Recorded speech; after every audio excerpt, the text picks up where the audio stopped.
것처럼 기존의 틀이 깨지고 저금리와 저물가 시대가 깨졌다라는 거고, 그래서 포트폴리오를 주식과 채권의 비중 조절만으로 하던 시기는 이제 아니고 거기에 다른 자산을 섞어서, 그러니까 자산을 다변화해야 하는 시기가 왔다라고 얘기를 드렸었어요. 그래서 23년도, 24년도에 여러 번에 걸쳐서 말씀드렸기 때문에, 그러면서 인모스트 같은 경우에는 인컴형 상품들을 계속 개발을 했습니다.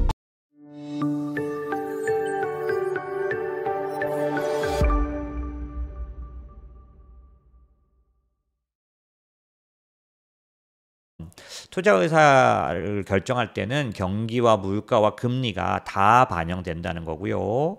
그 중에서 이제 예를 들면 물가와 금리에 대한 우리의 비율을, 우리의 틀을 바꿔야 할 때가 왔다는 겁니다. 그 얘기인 건 뭐냐면, 한 23년도에 제가 말씀드렸던 거예요. 뭐냐면 그레이트 머더레이션이라 그래서, 기존까지는 이게 이제 대안정기란 뜻인데, 그레이트 머더레이션은 이거는 거의 30년간, 40년간, 그러니까 80년대부터 2020년까지 거의 40년간 어떤 거냐면 저금리, 저물가, 이 부분이 아주 뚜렷하게, 아까 여기 보면 투자 의사결정의 저금리, 저물가 시대였다는, 그래서 그 안에서 경기가 나빠졌다 좋아졌다만 움직이는 그런 상황이었다는 거죠. 이 대안정기에는 이 물가와 금리가 계속해서 낮아지고 하는 것들 때문에 항상 의사결정할 때 기본적으로 조건이 되는 그 조건이 안정기였다는 거예요.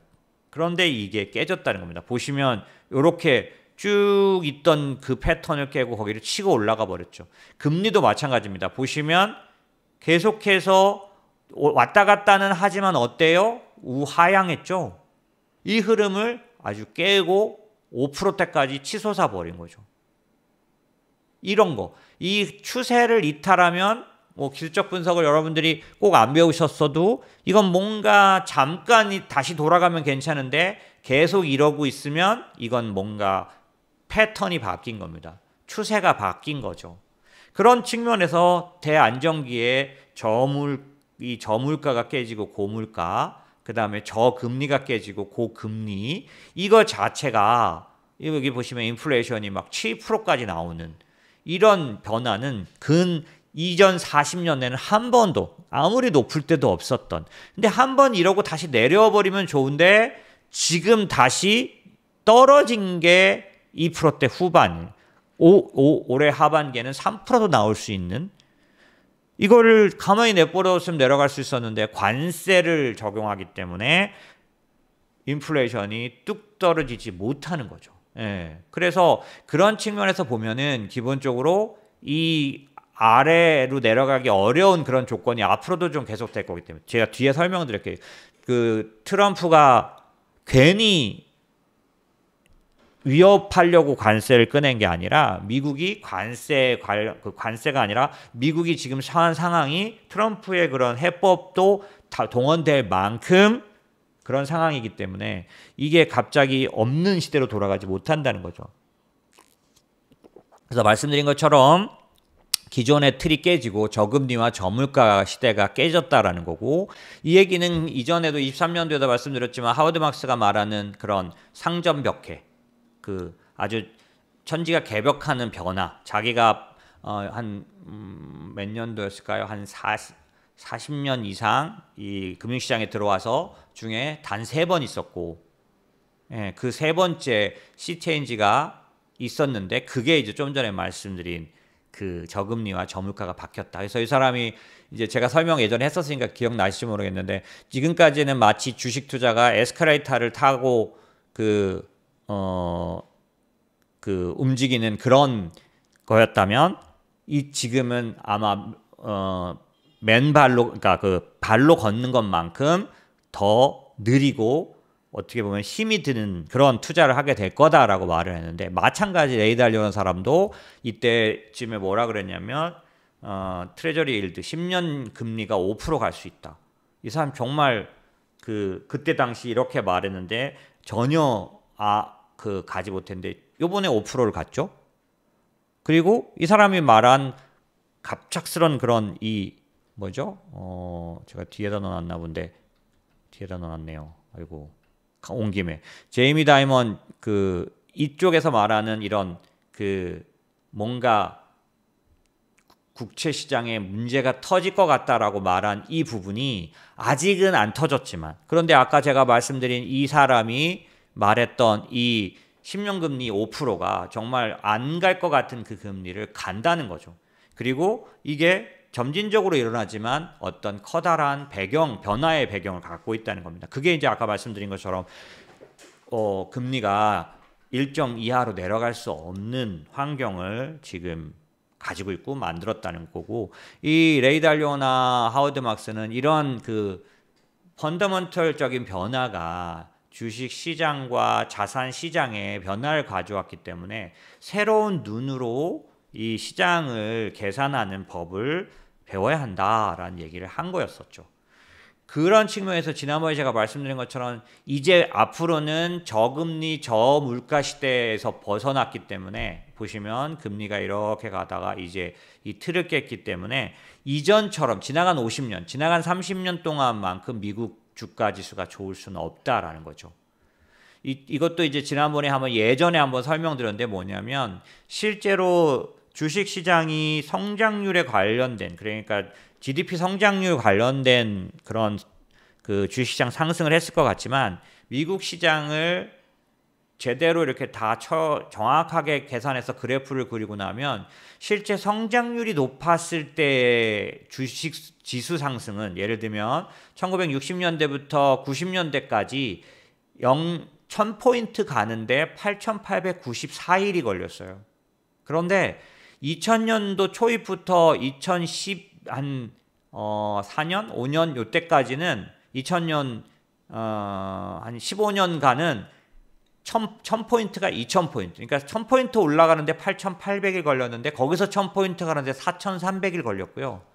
거기서 1000포인트 가는데 1200일 걸렸어요. 이런데 이 차이가 뭐냐? 이때는 페드가 연준이 양적 완화라 그래서 금리를 내리고 돈을 푸는 일을 했을 때는 이 10년 8,800이니까 64년이면 10년이 아니라 한 30년에 걸쳐서 1000포인트를 올라갔는데 그 다음부터는 그 반에 밖에는 안 걸려서 1000포인트를 올리고 있는 이 상황이 금리가 제로까지 떨어지는 수준 때문이었다는 거죠. 뒤집어 말하면 이런 식의 빠른 지수 상승은 이제 오지 않는다는 겁니다.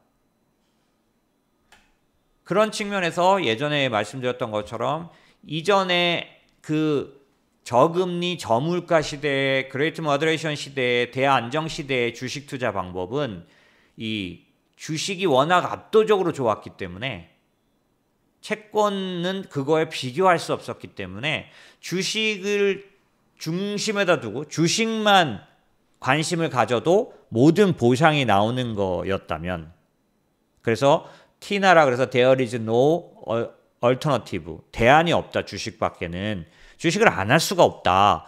우리도 이제 기억해 보시면은 이 금리에 제로 금리 1% 금리 막 이럴 때는 일본이 마이너스 금리일 때는 주식을 안 하고는 1% 이자 또 다 세금 떼고 나면 1%도 안 나오니까, 심지어는 일본은 제로 금리였으니까 마이너스 금리였으니까 이때는 뭐 주었다 깨나도 주식을 해야 됐었던 그런 거죠. 그런 시대가 조금 전에 말씀드린 이런 에스컬레이션을 탄 이런 상승 시기였다면 이제는 타라라 그래서 대여라 리즈너블 얼터너티브라고 그래서 몇 가지 대안이 생긴 시대라는 거를 제가 여러 번 그렇게 말씀을 드렸었죠. 그래서 이 투자 자산을 다변화해야 된다는 얘기. 그래서 그때도 이제 말씀드렸지만 포트폴리오를 주식과 채권의 비중 조절만으로 하던 시기는 이제 아니고 거기에 다른 자산을 섞어서, 그러니까 자산을 다변화해야 하는 시기가 왔다라고 얘기를 드렸었어요. 그래서 23년도, 24년도에 여러 번에 걸쳐서 말씀드렸기 때문에, 그러면서 인모스트 같은 경우에는 인컴형 상품들을 계속 개발을 했습니다.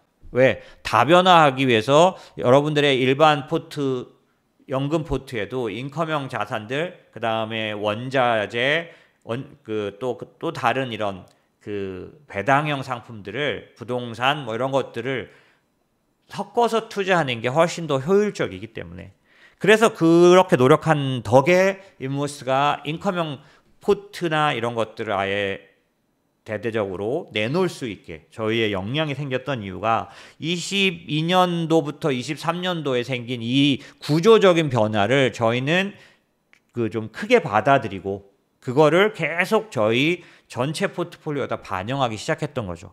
그런데 여기 또 하나 더 거기에 예를 하나 더 들어드렸네요. 뭐냐면 이 주식과 채권으로 말하는 그런 어떤 그 포트폴리오라는 게 사실은 허술하고 근거가 없는 이유가 되지가 않은 이유가 주식 60% 채권 40% 혹은 채권 40% 주식 40% 이렇게 하면은 된다라는 말들이 왜 안 그게 때때로 안 먹히냐면 주식과 채권의 비율을 통해서 포트폴리오를 가져가는 그 이론의 근간에는 뭐가 있냐면 주식과 채권이 반대로 간다는 걸 전제로 해요. 그래서 주식을 60%하고 채권을 40% 갈 때 주식이 나쁠 때는 채권이 좋아서 방어를 해서 그래도 몇 프로가 나오고 또 채권이 나쁠 때는 주식이 또 올라가서 어떤 방어를 한다라고 하는데 실제로 조사를 해보면 이 회색이 뭐냐면 주식과 채권의 상관관계인데